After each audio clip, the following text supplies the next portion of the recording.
Would you like to know what it's like to join our Couch to 5K program? Well, stick around for this interview with Eibhlish. She's just finished our 10-week program and is looking forward to joining our non-stop runners in their groups. Okay, Eibhlish, thanks for coming on. It's been great to have you in the program. Our Couch to 5K, we've just got through the first 10 weeks. You've absolutely smashed it.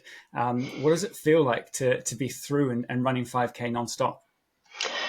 It feels really, really good. I feel really proud of myself, mainly because I've never run in a group before. I've always been a solo runner, so being kind of in this group of people who all had this same goal in mind, um, has just been it's just been really lovely to kind of be on the journey together. And I've never run 5K without walking some of it. And that would usually be like in the first few, probably within the first 2 kilometers, uh, I'd be really ready to stop usually, actually. So Yeah. yeah, it's just a really nice feeling to know I can do it because it's been a few years since I've actually done 5K. So yeah, just really So, proud and really like surprised at not how easy it was, but how quickly it happened, I think.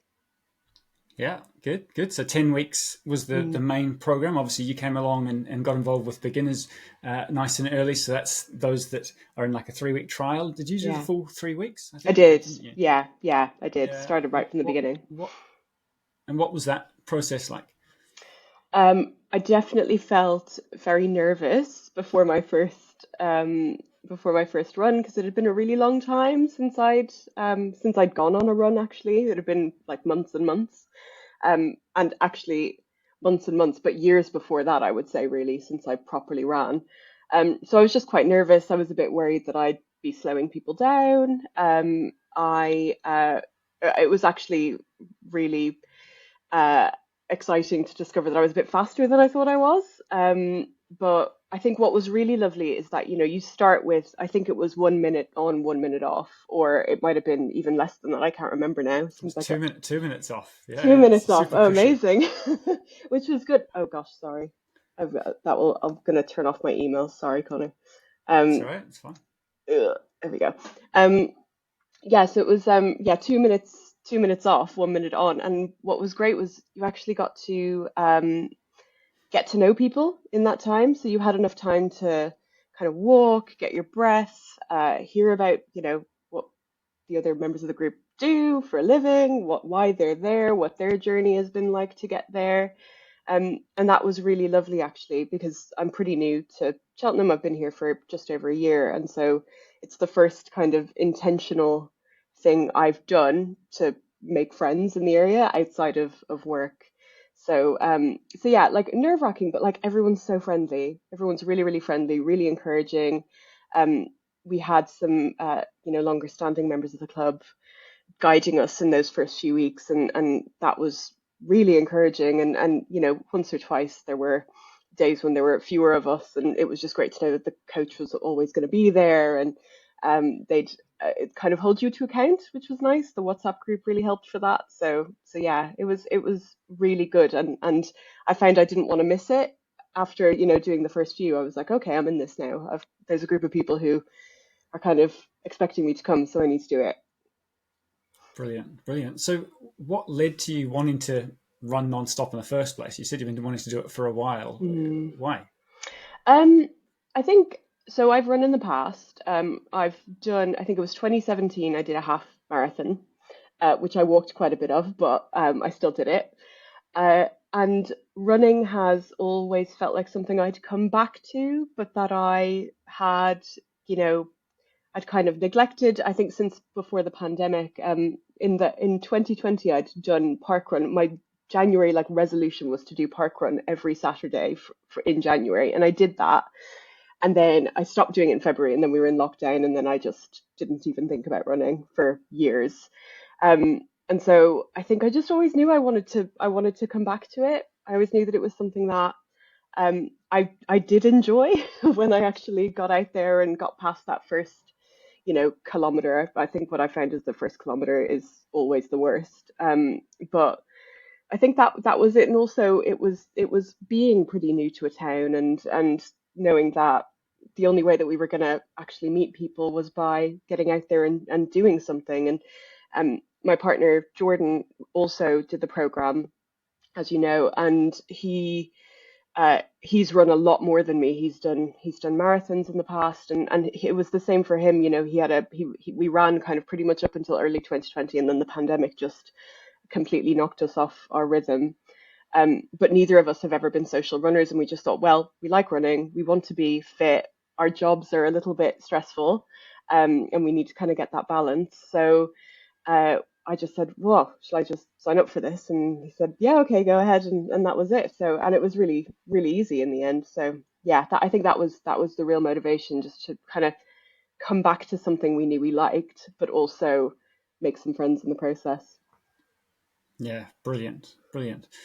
And so, what was, obviously you got signed up, really excited. Week one, what was it like? Those early few weeks of the program. So it was. I think that, the first few weeks of the actual program beyond the trial, it was really nice because it felt like we had a really solid group, and it was a group of people that are really committed, to the full 16 weeks. So you knew that these were faces that you were going to see week on week, and we really motivated each other. Actually, that was really, really helpful. Um, and yeah, I think because it started out really quite steady, and we knew, what really helped me actually was not really knowing how quickly the pace was going to ramp up. I didn't look ahead at any of the plans. It was usually a surprise when we got the email on Monday morning, how long we'd be running versus how long we'd be walking, which was quite nice. So I never got far enough in my head to tell myself that I couldn't do it, which was good.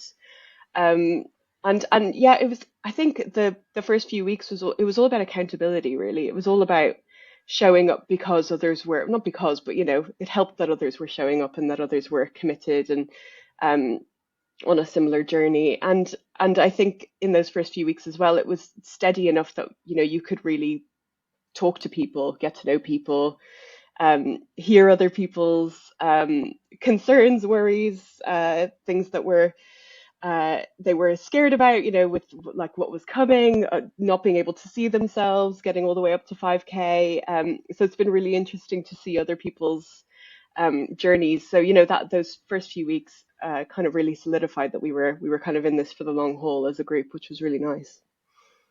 Yeah, yeah, because the first, I mean, week one of the plan is no different to what you're doing at the end of the trial, is it? So Yeah, yeah, yeah, physically, hopefully you would have known that you could achieve that at least week one. yeah. But and I mean, you were one of the more fit of the group, Mm, so I guess what was the real benefit for you then, if you knew, everyone else is quivering and worried about and they've got physically, mm, they've got a big challenge on their hands. mm. What was going through your head as you're sort of going into the harder weeks? Were you worried about what was to come, or what? Yeah, what was it like and through those middle weeks? I think I surprised myself every week at the beginning, which meant that because I found it a bit easier than I was expecting, which meant that those middle weeks when it did start to increase the time that we were running, um, I never got to a point where I was like, oh, I can't do that. There's no way. The only hard week was when so Jordan and I went away for 2 weeks and then came back, and it had jumped, I think, from 2 minutes to I think maybe 6 minutes or 8 minutes. And we went, oh, okay, we've just been in America eating a lot of food, not doing much physical activity. But actually, because we'd built up a base level of fitness, I think we started, you know, you gave us a bit of advice on where to begin after being away for it was probably close to 3 weeks actually. Um, and we did just one run ourselves where we did 2 minutes and 2 minutes on, 1 minute off, and then just joined the group and we're I think up at 8 minutes, and actually we were able to do it. So I think the middle weeks I just I think I just constantly surprised myself, and it went up by 2 minutes every week, which felt like a lot when you started off in like 90 seconds and then 2 minutes, and it never jumping by very much. But I think it wasn't at all stressful because you kind of knew that everybody else was in the same boat, and also having come back from a bit of a break, seeing that others had managed to do it and others who were probably a bit more concerned about their, confidence doing that had done it, and were actually talking about it being easier because you just forget about the timer, you forget about the moment when the run keeper is going to beep at you, which I have to say I agree with now. So yeah, the middle weeks were um, actually quite good, surprisingly good, when they should have probably felt quite scary. So yeah. Yeah, I think those people do tend to find weeks 5 and 6 the hardest, Yeah. and that is the case with the traditional Couch to 5K program as well. Ours is very different, as you may know. Yeah. But to get through those weeks, and then you get into sort of weeks 7, 8, 9, those last 3 weeks before you go non-stop in week 10. Yeah. What were they like? You did sort of touch on that thing of not looking forward to the beep anymore, almost. Yeah. Yeah. What? I think so. So in the few weeks running coming up to the non-stop, I don't think I knew the non-stop was coming. I think I didn't realize the non-stop was coming until maybe the Tuesday before, and it was because a member of the group had scrolled ahead to the next week's runs on the website. Uh, but luckily they'd done that at the end of a run where I think we'd run for 14 minutes. And I have to say, the 14 minutes I found harder than just running it nonstop, because 14 minutes you still want to check your clock, you still want to look at, and you still like do this sort of mental maths in your head about, oh, when's it coming, and sometimes the walk is really helpful because you want to adjust your shoe or adjust your sock or wiggle your toes or whatever it might be. But I found if you know that a stop is coming, that's all you can think about. Well, not all you can think about, but it definitely dominates your thoughts. Um, so it, I was, even though I was scared, not scared, but like not massively confident about my ability to run nonstop. Um, I actually found it a little bit easier in the end because I kind of just went, well, you're just running then. You just need to keep going. And I think the biggest challenge in those 14, kind of 12 and 14-minute weeks was like keeping the pace down. Because and actually this is probably a theme throughout the program, and you probably get this a lot, but there's a tendency to think that if I run faster, it will finish faster. And actually, because it's about time, you do just have to keep the pace down. So I actually I think that not knowing that you're not going to hear the buzzer, it just makes things a little bit easier. You're not thinking about the stop. You're just thinking, actually, this is just me for the next 45 minutes, and I'll get as far as I get, and then I'll walk at 45 minutes if I need to walk. Or what ended up happening to us in a few cases was we got back to the start 5 minutes early and had to do a lap of Pitfield Park, or around the corner near Hewlett. So yeah, but it was surprisingly all right, which is good. Nice. Well, running is all about Yeah, rhythm, right? So when you've got these walks thrown in, it can throw out your yeah, rhythm. But yeah, I mean that's very much a theme that we see when people get through weeks 5 and hmm 6.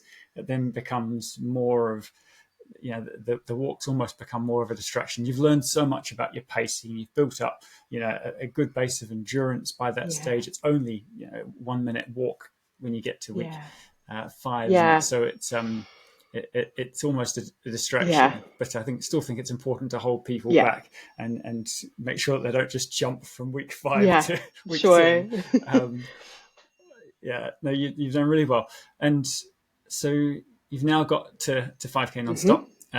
You could easily slot into any of our, well, at least our slowest mm two non-stop hmm running groups. That means on Tuesdays they're doing intervals, Thursday they're doing a tempo run, which is basically the same as what you've been doing last week, so non-stop Yeah, run, and then the weekend becomes your long run. So that becomes the week where you are looking to yeah, progress beyond yeah, 5K. So what are you looking forward to now? I mean, a lot of the time people can't see past that 5K mark. They're just like all about the 5K, the 5K. Now you probably did more than yeah, 5K last yeah. week. Yeah, we did six, I think, on Sunday. Yeah, yeah. So Hey, yeah, look at that. yeah, which is really good.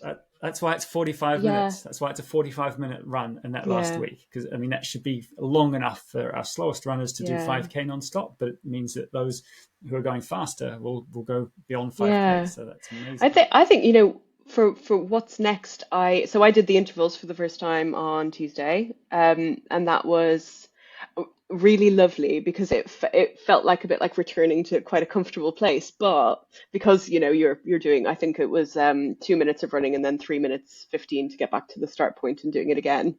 Um, and actually, I was able to push my speed, and I was getting further with every 2 minutes than I was the previous time, which Oh, was brilliant. like, if you told me 10 weeks ago that that was going to happen, I definitely wouldn't. I would have said, well, that's obviously not going to happen.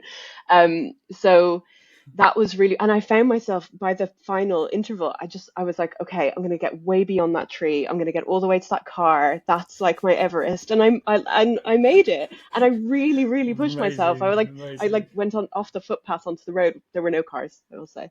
And just like really gunned it and couldn't believe that I could Oh, do it. amazing. And I think that was a good way of running, with some of the sevens for the first time as well. It was a bit more of a, it's not about endurance, it's just about getting, seeing how far you can go, and then we're kind of all going back to the start point together. So um yeah, so for Yeah. me it's about increasing the distance and increasing my speed, I think, which is like, All of a yeah, sudden, words that I never would have imagined coming out of my mouth ever 10 weeks ago.